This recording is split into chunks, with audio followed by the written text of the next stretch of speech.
大家好，我是小高姐，今天我们来做可丽饼。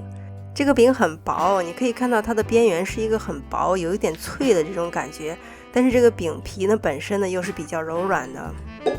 来看一下做法，首先把除了面粉以外的所有材料混合，鸡蛋、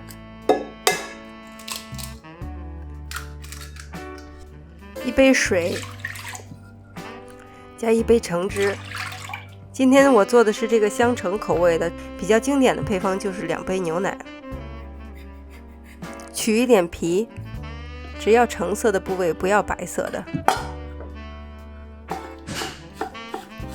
加入橘子皮的颗粒，可以给这个饼一个非常清新的口感。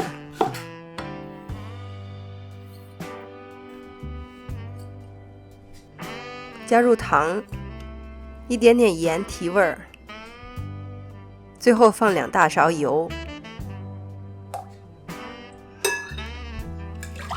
稍微搅拌一下，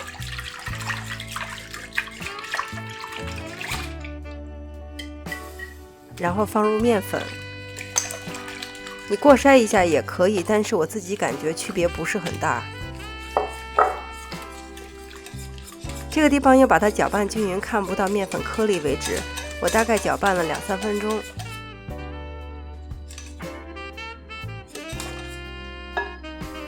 这个是搅拌好的面糊，大家可以看一下它的稀稠程度。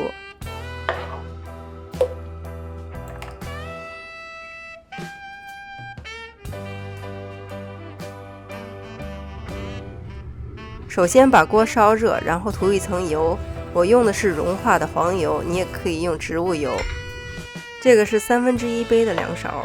你怎么样才能把这个饼煎得又薄又圆又均匀呢？首先你要把锅提起来，然后一边倒面糊一边转动这个锅，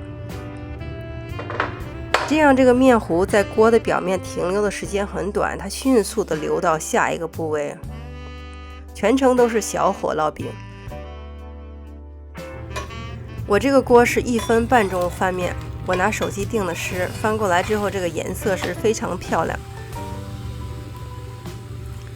不粘锅可能要2分钟左右，如果2分钟你还翻不了面的话，说明你这个面糊稀了，要补充一点干粉。翻过来之后，这一面稍微烫一下就可以熟了。其实这个饼最大的好处是方便，你把所有的材料混合之后呢，直接就可以上锅烙。你做成咸味的、甜味的都可以。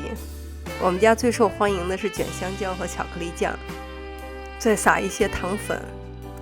其他的水果也可以，或者是加上奶油啊，或者是草莓酱，这个大家自己发挥吧。我是小高姐，谢谢大家收看，我们下期再见。